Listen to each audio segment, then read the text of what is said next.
Shalom, mari kita membuka firman Tuhan dari kitab Injil Yohanes pasal 21 ayat 15 sampai 19.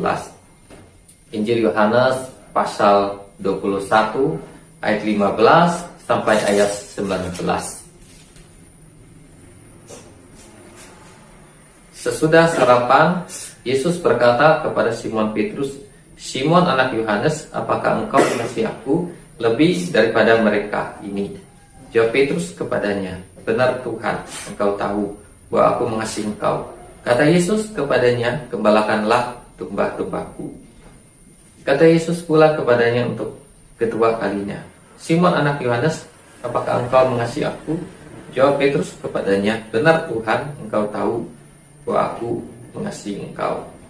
Kata Yesus kepadanya, "Gembalakanlah domba-dombaku." Kata Yesus kepadanya untuk ketiga kalinya, "Simon anak Yohanes, apakah engkau mengasihi aku?" Maka sedih hati Petrus karena Yesus berkata untuk ketiga kalinya, "Apakah engkau mengasihi aku?"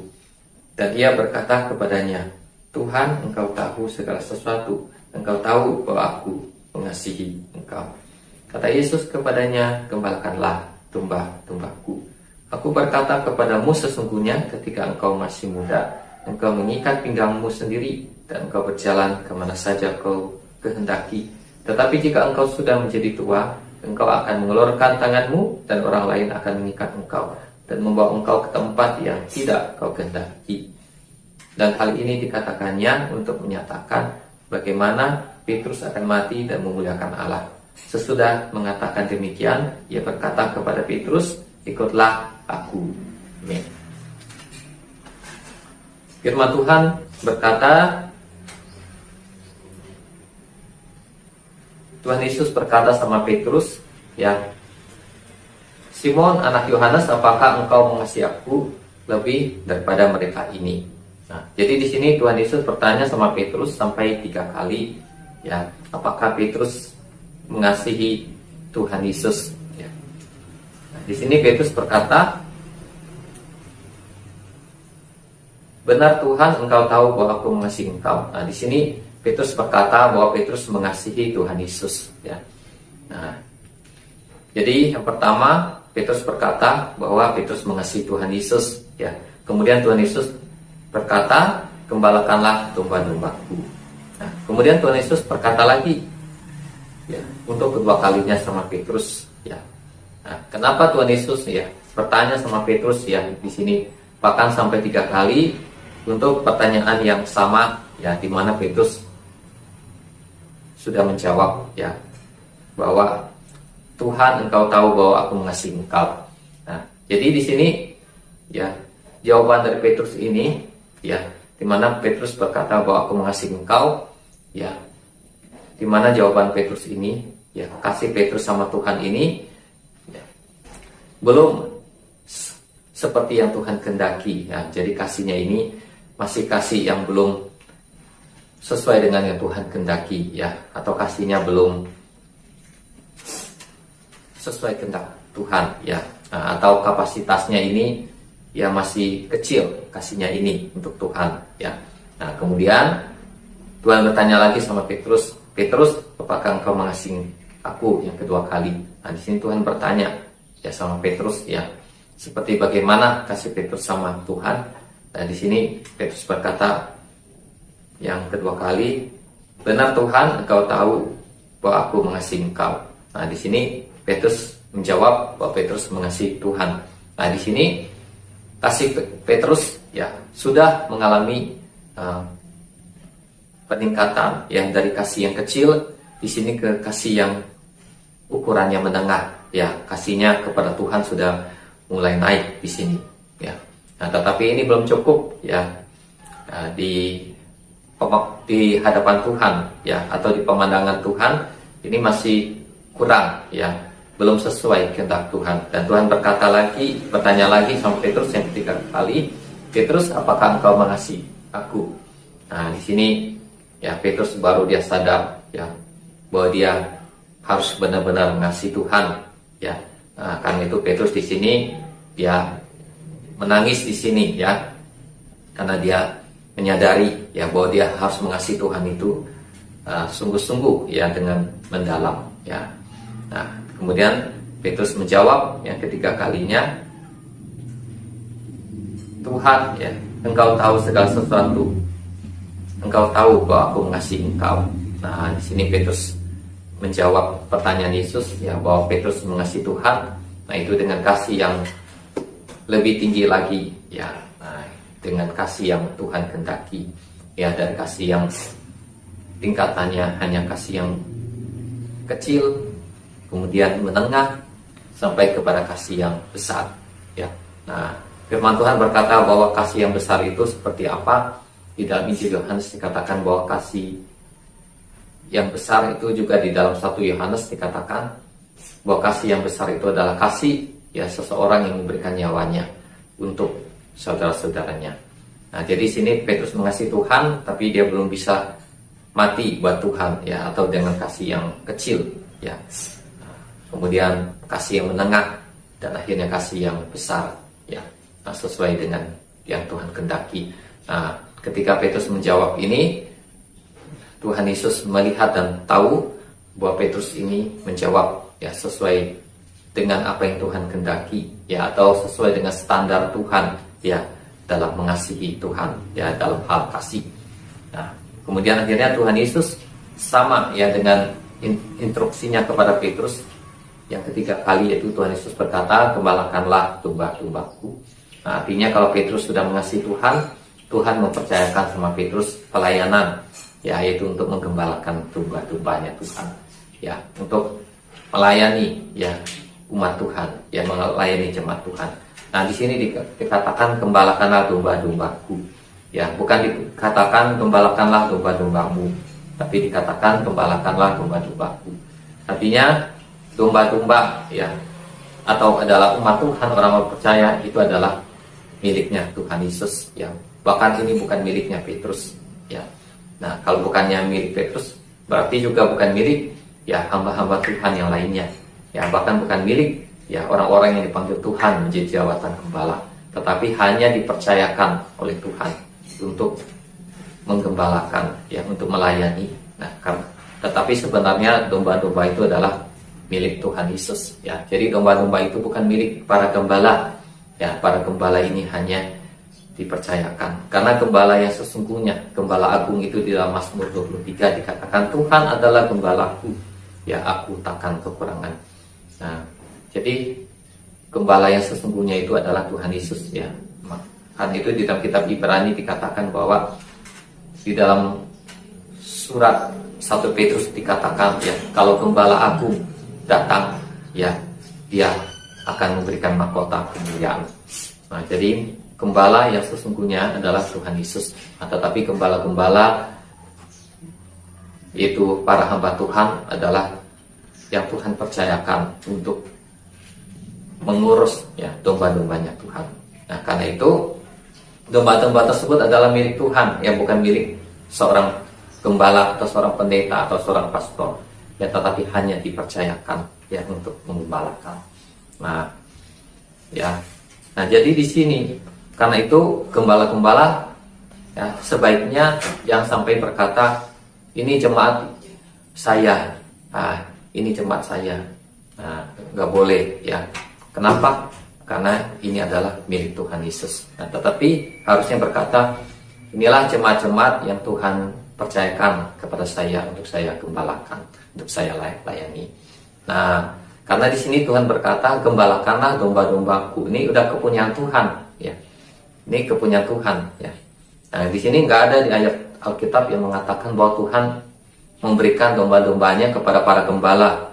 Nah, tapi hanya disuruh untuk menggembalakan ya. Artinya menggembalakan ini melayani, yang mengurus ya. Nah, jadi nggak ada ayat yang mengatakan bahwa Tuhan memberikan domba-domba ini kepada hamba-hamba Tuhan atau kepada para gembala. Nggak ada. Cuma hanya disuruh untuk mengurus.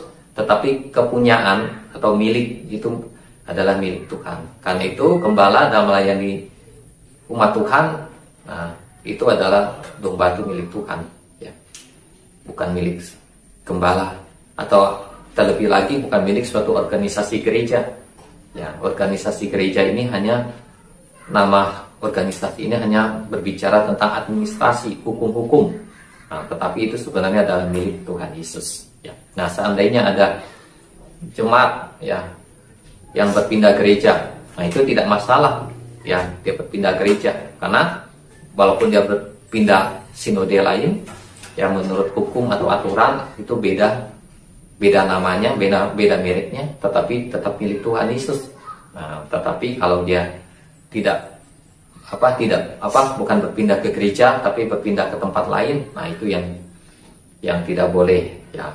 Nah itu yang harus dibawa kembali kepada Tuhan. Tapi kalau pindah gereja, apalagi dia bertumbuh, nah harusnya bersukacita, ya, karena domba-domba tersebut bukan milik para gembala, tapi hanya milik Tuhan Yesus, tetapi dipercayakan untuk mengurus, ya, untuk menggembalakan domba-domba tersebut. Nah, jadi di sini ada beberapa hal di perkataan Tuhan Yesus, ya. Nah, di dalam Alkitab terjemahan LAI ditulis gembalakanlah domba-dombaku, ya. Tetapi ada Alkitab terjemahan lain. Nah, karena kita juga perlu Alkitab terjemahan lain, ya. Yang selama Alkitab itu menafsirkan ya dari bahasa aslinya, ya, karena Alkitab Perjanjian Baru itu dari bahasa Yunani dan Perjanjian Lama itu dari bahasa Ibrani. Nah, jadi diterjemahkan, ya. Nah, selama apa yang diterjemahkan itu sesuai firman Tuhan, ya, kebenaran, ya, itu masih bisa dipergunakan, ya. Karena Alkitab dengan berbagai terjemahan, contoh Alkitab King James Version itu Alkitab terjemahan Inggris, ya, dengan LAI, ya, pasti ada sedikit, ya, perbedaan, ya, dalam penulisannya, ya. Tetapi itu bukan perbedaan, tapi hanya pandangan aja, penafsiran. Nah, karena itu kita bisa memakai Alkitab yang lain untuk acuan, ya. Selama Alkitab itu adalah berisi firman Tuhan, kebenaran, ya. Nah, jadi di Alkitab terjemahan lain ada menulis itu bukan hanya gembalakanlah domba-dombaku, tetapi Alkitab Indonesia terjemahan lama ada yang menulis yaitu peliharakanlah domba-dombaku atau peliharakanlah anak dombaku. Nah, artinya domba-domba Tuhan, umat Tuhan ini harus dipelihara, ya, harus dijaga. Dipelihara artinya dijaga, dilindungi, ya, dilindungi dari serigala, ya. Nah, serigala ini dapat berbicara ajaran-ajarannya sesat, ya, ajaran-ajarannya sesat, salah, ajaran-ajaran yang menyimpang, ya, di akhir zaman. Ya, ini bisa berbicara serigala, ya, roh serigala di dalam bentuk roh pengajaran, ya, yang apakah itu dimunculkan dari iblis, dari Lucifer, ataupun itu hasil dari pemikiran manusia, ya. Nah, ini bisa berbicara serigala. Nah, serigala juga dapat berbicara adalah dalam bentuk wujud, ya, wujud manusia, ya, dalam bentuk wujud suatu pribadi, ya, seperti nabi-nabi palsu atau guru-guru palsu, pengajar-pengajar palsu, ya. Nah, seperti itu dan lain-lain, ya. Nah, atau juga serigala ini juga dapat berbicara dalam wujud iblis atau setan, roh jahat yang menyerang umat Tuhan. Nah, jadi di sini gembala ini harus menjaga, ya, peliharalah domba-dombaku, kata Tuhan Yesus, pesan Tuhan Yesus kepada Petrus. Nah, di sini tidak ada murid-murid yang lain, di sini hanya Petrus saja. Bahkan Yohanes pun di sini tidak ditulis, ya, untuk dipesan ini, tapi hanya kepada Petrus. Nah, kenapa? Karena Petrus ini adalah seorang pemimpin, ya, pemimpin dari para rasul, ya, pemimpin gereja Tuhan. Karena itu Tuhan mengamanahkan, ya, memberikan tugasnya kepada Petrus sebagai seorang ketua, ya, untuk melaksanakan tugas ini. Nah, nanti dari Petrus baru Petrus akan menyampaikan, meneruskan, ya, kepada orang-orang yang ada di bawahnya. Nah, termasuk 11 rasul yang lainnya, ya, mereka ada di bawah Petrus, ya, karena Petrus sebagai ketuanya. Karena itu Tuhan Yesus nggak berbicara, ya, kita nggak menulis ada banyak orang yang Tuhan sampaikan hal ini hanya kepada Petrus, ya, karena Petrus ini adalah ketua dari para rasul, ya. Nah, di sini Tuhan percayakan sama Petrus, Tuhan pesankan bahwa gembalakanlah domba-dombaku, ya.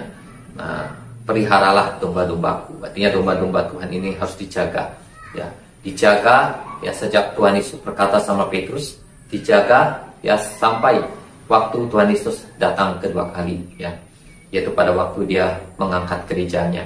Nah, ini harus dipelihara, ya, oleh Petrus. Nah, artinya harus dipelihara oleh para hamba-hamba Tuhan, ya, gembala-gembala, ya, yang Tuhan percayakan, dan juga oleh para hamba-hamba Tuhan lainnya, ya, seperti para rasul, nabi, ya, penginjil, guru, ya, ini akan bekerja sama, ya, bersama-sama dengan gembala, ya, bekerja sama untuk, ya, melayani umat Tuhan, ya, membangun tubuh Kristus.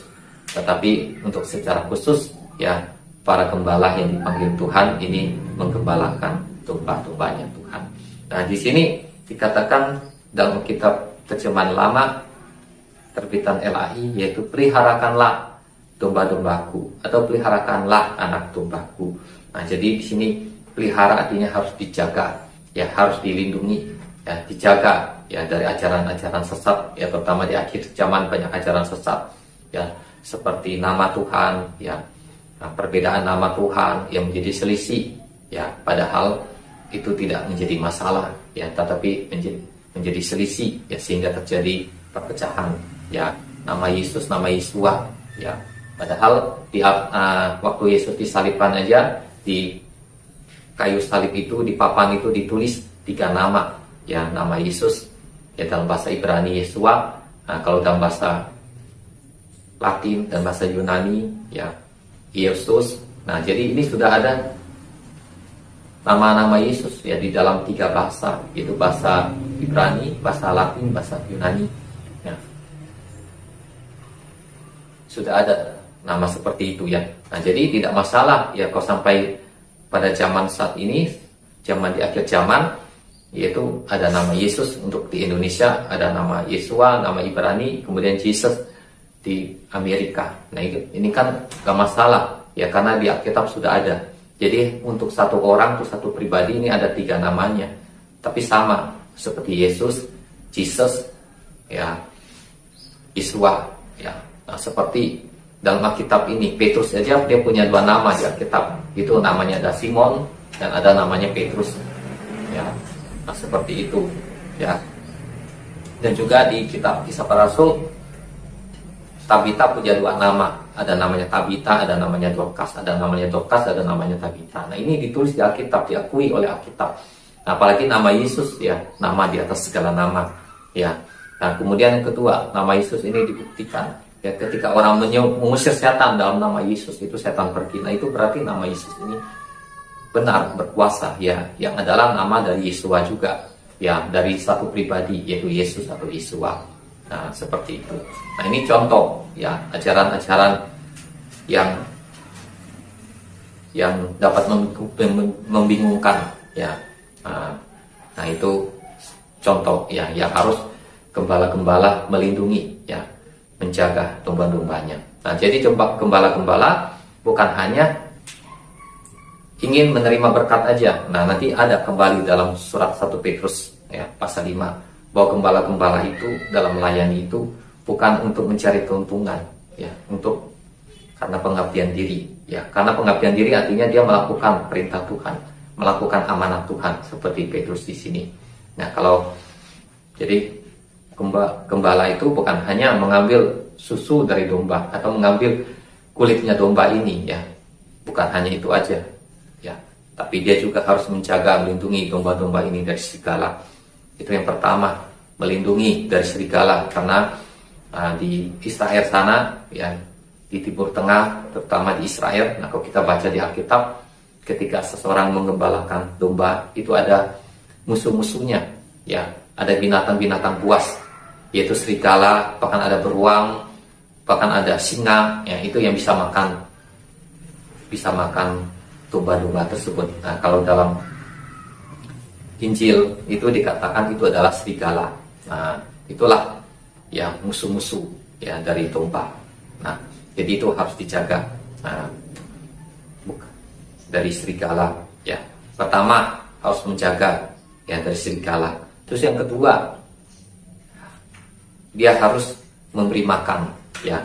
Nah, kemudian di dalam terjemahan Alkitab lainnya ditulis, dikatakan para gembala itu juga, di mana Tuhan berkata sama Petrus, yaitu berilah makan ya kepada domba-dombaku. Nah, ada Alkitab menulis selain tadi peliharakanlah anak dombaku, yang ketiga adalah berilah makan domba-dombaku, berilah makan anak dombaku.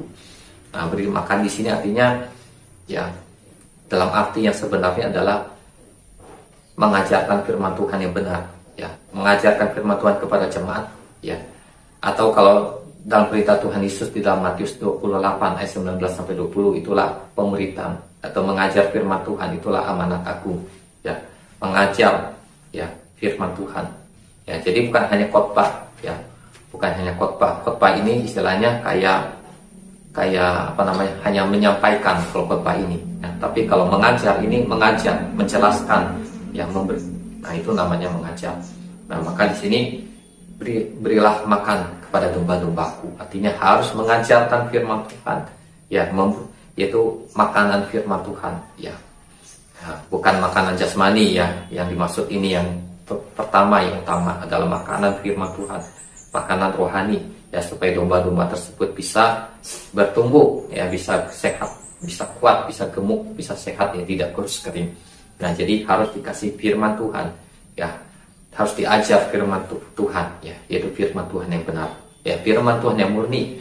Maka di dalam surat 1 Petrus pasal 2 dikatakan seperti bayi yang selalu akan air susu yang murni dan yang rohani, yang olehnya kamu bertumbuh dan meloleh keselamatan. Jadi harus dikasih makanan yang sehat, yang bergizi, yang murni, yaitu firman Tuhan, pengajaran firman Tuhan yang benar.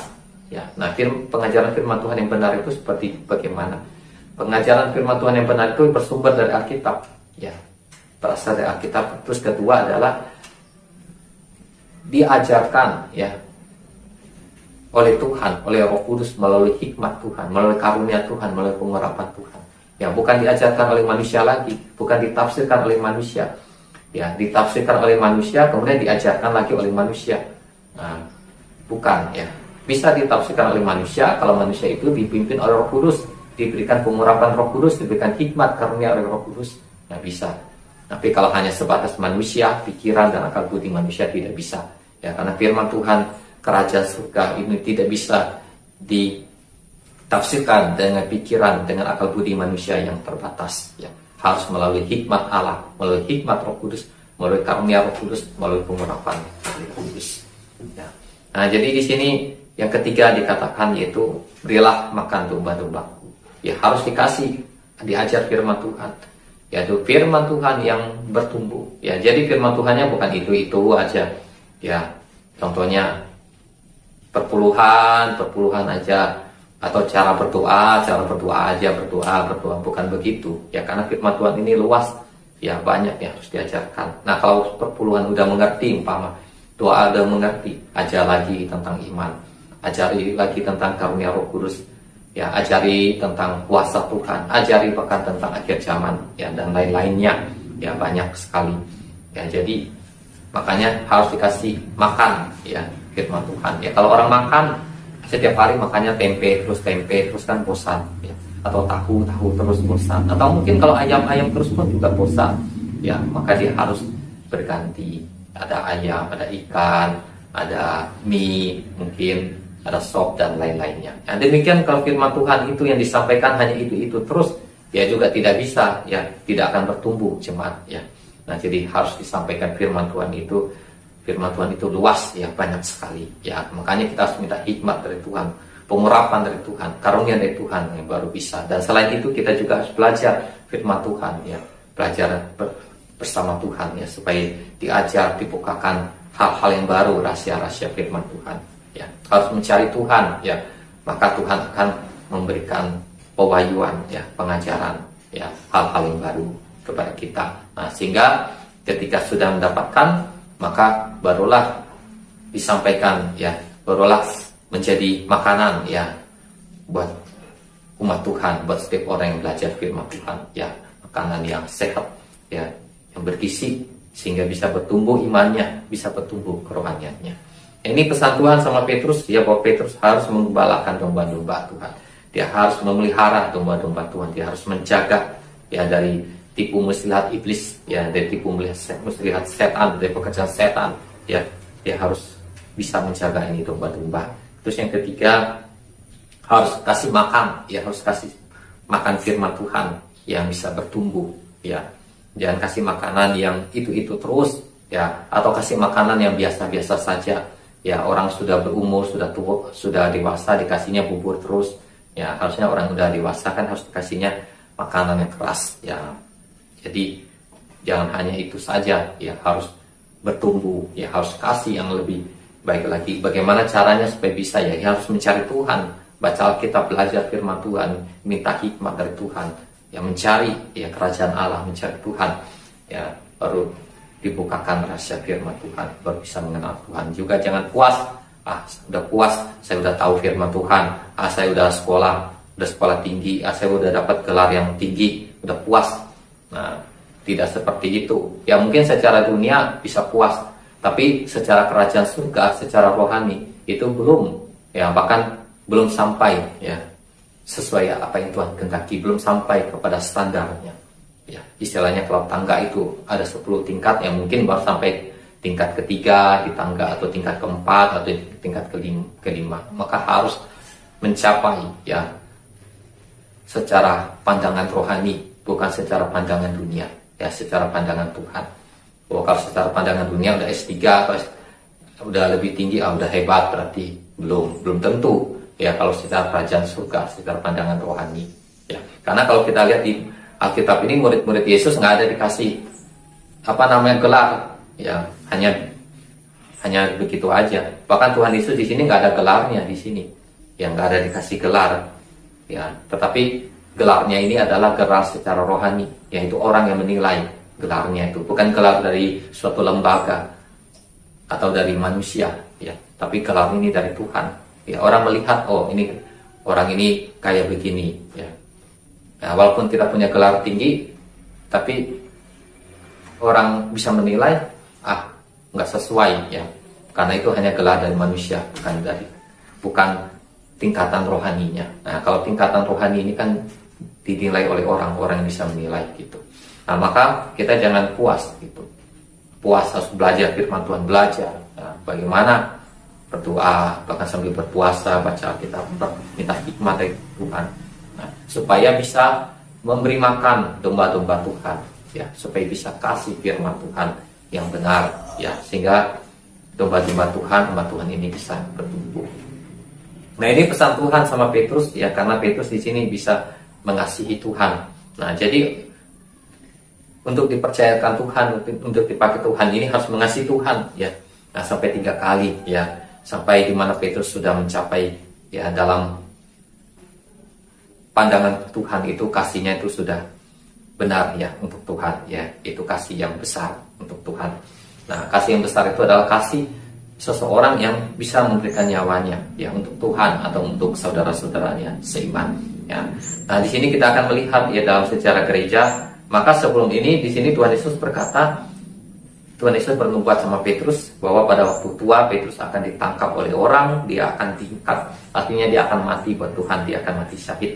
Nah, dalam sejarah gereja dikatakan bahwa Petrus itu mati syahid, ya, bahkan dikatakan Petrus itu disalibkan terbalik, ya, kepalanya di bawah, kakinya di atas. Nah, artinya Petrus dia bisa, ya, memenuhi, ya, janjinya kepada Tuhan. Ini adalah janji Tuhan, janjinya Petrus sama Tuhan, di mana dia berkata, aku mengasihi engkau Tuhan, engkau tahu bahwa aku mengasihi engkau. Yang ketiga kalinya, ini adalah suatu janjinya Petrus sama Tuhan, ya, komitmen, ya. Nah, jadi janjinya Petrus ini terbukti, ya, dia bisa melakukan. Nah, jadi dalam firman Tuhan dikatakan bahwa kita tuh harus, ya, mengucapkan dengan mulut kita, harus mengakui dengan mulut kita. Nah, tetapi apa yang kita ucapkan, apa yang kita akui, itu harus kita lakukan, ya, sesuai perbuatan kita. Jangan apa yang kita ucapkan, apa yang kita akui, tapi tidak kita lakukan, ya. Itulah cara kerja iman di dalam Roma 10 ayat 9 sampai 10. Kalau kita percaya di dalam hati dan mengaku Yesus adalah Tuhan, maka kita akan diselamatkan. Kalau kita hanya percaya tapi tidak mengaku Yesus dengan mulut kita, kita dibenarkan, ya, tapi tidak diselamatkan. Tapi kalau kita mengaku dengan mulut, kita diselamatkan. Tapi kalau kita sudah mengaku dengan mulut, maka perbuatan kita, kehidupan kita harus selaras, ya, bahwa Yesus itu adalah Tuhan. Ya, hidup kita, perbuatan kita memuliakan Tuhan. Nah, demikian juga dengan Petrus ketika dia mengaku, dia berkata bahwa aku mengasihi Engkau Tuhan. Nah, ini terjadi dalam kehidupannya, di dalam akhir hidupnya, di mana Petrus itu bisa mengasihi Tuhan, yaitu dengan cara itu dia mati buat Tuhan. Nah, artinya kasihnya kepada Tuhan itu dia mengorbankan dirinya buat Tuhan dan buat umat Tuhan, buat domba-dombanya Tuhan, itu dengan salib terbalik. Nah, jadi orang-orang yang mati syahid ini tidak akan sia-sia ya, karena setiap darahnya, setiap tetesan darahnya ini akan menjadi suatu benih ya bagi pekerjaan Tuhan ya, benih bagi jiwa-jiwa. Nah, jadi ini juga adalah salah satu rencana Tuhan, ada orang-orang yang mati syahid termasuk murid-murid Yesus, termasuk Petrus, supaya melalui darah mereka yang mereka mati syahid ini akan ada banyak orang yang bertobat. Nah, jadi seperti Tuhan Yesus juga ya, waktu Tuhan Yesus disalibkan mati, nah itu lebih banyak orang yang bertobat ya dibandingkan Tuhan Yesus tidak disalibkan ya. Tapi ketika Tuhan Yesus mati disalibkan ya, mencurahkan darahnya, ini banyak orang yang bertobat, diselamatkan. Nah, karena itu mati syahid juga adalah program rencana dari Tuhan ya. Nah, di sini. Nah, kemudian di sini kita akan melihat dalam 1 Petrus pasal 5, 1 Petrus pasal 5. 1 Petrus pasal yang ke-5 ayat yang ke-1 sampai ke-4. Aku menasihatkan para penatua di antara kamu, aku sebagai teman penatua dan saksi penderitaan Kristus yang juga akan mendapat bagian dalam kemuliaan yang akan dinyatakan kelak. Gembalakanlah kawanan domba Allah yang ada padamu, jangan dengan paksa, tetapi dengan sukarela sesuai dengan kehendak Allah. Dan jangan karena mau mencari keuntungan, tetapi dengan pengabdian diri. Janganlah kamu berbuat seolah-olah kamu mau memerintah atas mereka yang dipercayakan kepadamu, tetapi hendaklah kamu menjadi teladan bagi kawanan domba itu. Maka kamu apabila Gembala Agung datang, kamu akan menerima mahkota kemuliaan yang tidak dapat layu. Aku menasihatkan para penatua di antara kamu. Nah, penatua di sini berbicara adalah para gembala-gembala. Itu orang-orang yang Tuhan pilih untuk menjadi gembala. Karena di dalam Efesus pasal 4 ayat 11 itu ada 5 jawatan yang Tuhan pilih ya, yang Tuhan pakai ya. Ada rasul, ada nabi, ada penginjil, ada gembala, dan ada guru. Nah, jadi di sini penatua di sini adalah gembala, adalah jawatan ya, jawatan yang Tuhan pilih. Nah, jadi ada orang-orang yang Tuhan panggil, Tuhan pilih untuk menjadi gembala. Nah, di sini Rasul Petrus berkata sama para gembala ya. Nah, di sini yaitu bahwa, nah, jadi seperti apa yang dipesankan Tuhan sama Petrus, di sini Petrus sampaikan kembali ya kepada para gembala atau kepada orang-orang ya yang ada di bawahnya Petrus ya. Nah, jadi karena Petrus ini adalah sebagai ketua dari para rasul ya. Nah, jadi dia menyampaikan apa yang dipesankan Tuhan ya, sampaikan lagi kepada para gembala, yaitu bahwa yang pertama, gembalakanlah kawanan domba Allah yang ada padamu ya. Jangan dengan paksa, tetapi dengan sukarela sesuai dengan kehendak Allah ya. Jangan terpaksa menggembalakan ya, melayani terpaksa ya. Kenapa saya melayani ya terpaksa ya, jadi seperti bersungut-sungut ya, tetapi harus dengan sukarela ya, dengan sukarela atau artinya dengan ikhlas ya. Kenapa? Karena ini adalah kehendak Tuhan ya, tugas Tuhan. Nah, kehendak Tuhan atau tugas Tuhan, pekerjaan Tuhan harus dikerjakan ya dengan sukarela, dengan ikhlas ya, dengan sukacita ya, bukan dengan masam ya, bukan dengan bersungut-sungut, bukan dengan terpaksa. Maka di situ Rasul Petrus katakan bahwa gembalakanlah kawanan domba Allah itu dengan sukarela ya. Mungkin menghadapi jemaat Tuhan yang bermacam-macam karakter, mungkin ada karakter yang susah dikasih tahu, ada karakter yang melawan dan lain-lainnya.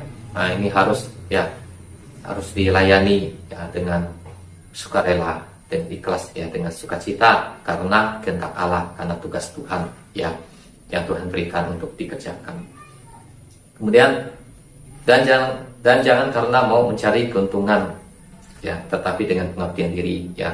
Menggembalakan, saya mau jadi pendeta, saya mau menjadi gembala karena nanti saya dapat persembahan, saya dapat persepuluhan, apalagi kalau jemaatnya orang-orang kaya, ya saya dikasih banyak persembahan, dikasih persepuluhan, nanti kalau ibadah, nanti doa, apalagi ke rumah orang kaya, nanti pasti ada dikasih sesuatu, ada dikasih amplop atau uang dan lain-lainnya.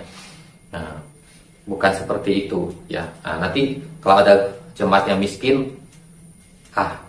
rasanya berat hatinya ya untuk main ke rumahnya atau untuk melayani. Nah, itu tidak boleh seperti itu, karena firman Tuhan berkata ya, jangan mencari keuntungan ya. Maksudnya keuntungan di sini adalah keuntungan materi, keuntungan fisik ya. Nah, tetapi dengan pengabdian diri, baik itu orang yang kaya, orang yang miskin, harus sama ya di dalam gereja ya. Jangan orang kaya yang lebih tinggi kedudukannya, lebih dipercayakan. Nah, kalau memang orang kaya itu rohani ya bisa. Nah, tapi kalau orangnya nggak punya apa-apa atau orang hidupnya biasa, walaupun dia rohani tapi tidak dipercayakan, nah itu tidak bisa ya. Berarti di dalam kitab Yakobus itulah yang disebut pilih kasih atau tidak adil namanya ya. Nah, karena itu di sini orang kaya, orang yang miskin di gereja ya sama semuanya ya, sama di hadapan Tuhan ya. Makanya di sini bukan untuk mencari keuntungan. Nah, nanti kalau disuruh melayani jemaatnya orang-orang miskin, mau nggak melayani? Nah, begitu ya. Jadi walaupun miskin, seandainya jemaat-jemaatnya itu nggak punya, kalau memang disuruh Tuhan ya harus melayani. Karena di sini dikatakan bukan karena mencari keuntungan, tetapi karena pengabdian diri ya, mengabdikan dirinya ya, artinya melayani ya. Nanti kalau soal apakah itu kebutuhan jasmani ataupun berkat-berkat, nah itu Tuhan yang akan kasih, Tuhan yang mengatur, Tuhan yang menyediakan. Jadi harus melakukan ya, atau melakukan ya apa yang Tuhan kehendaki dan Tuhan suruh. Nah, kemudian pengabdian diri, kemudian jangan kamu berbuat seolah-olah kamu mau memerintah atas mereka yang dipercayakan kepadamu. Nah, mau memerintah atau mengatur-ngatur, memang seorang gembala diberikan otoritas untuk memimpin ya, sebagai seorang pemimpin atau seorang pengatur, tetapi jangan berlebihan atau kadang disebut sok mengatur, sok memimpin, sok berkuasa. Nah, ada kata sok ini yang salah ya. Walaupun seorang gembala ini dipercayakan Tuhan, diamanatkan untuk melayani, untuk menggembalakan ya, tetapi bukan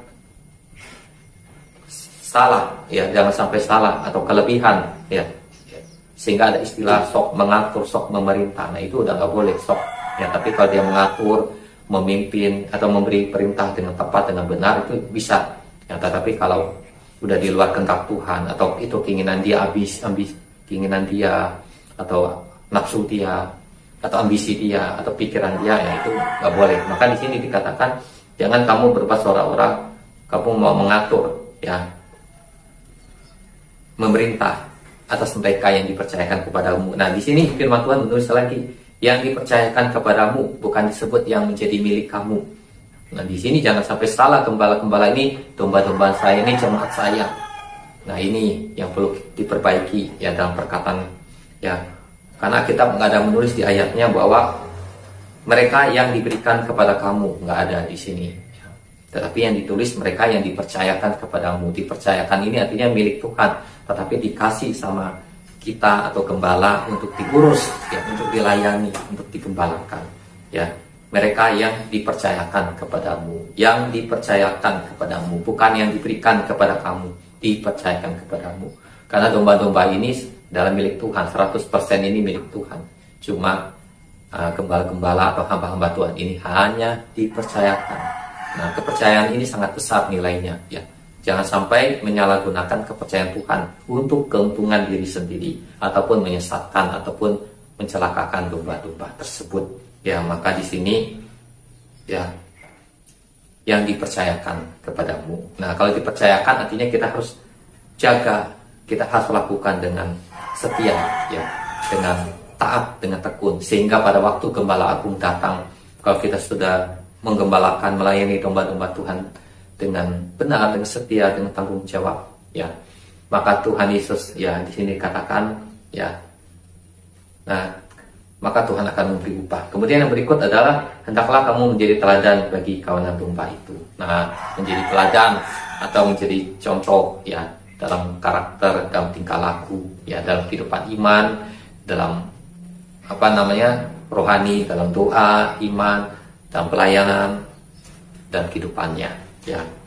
Nah, kemudian maka di sini di ayat keempat, Gembala Agung Tuhan Yesus dia akan memberikan hadiah kepada para gembala, yaitu mahkota kemuliaan, ya.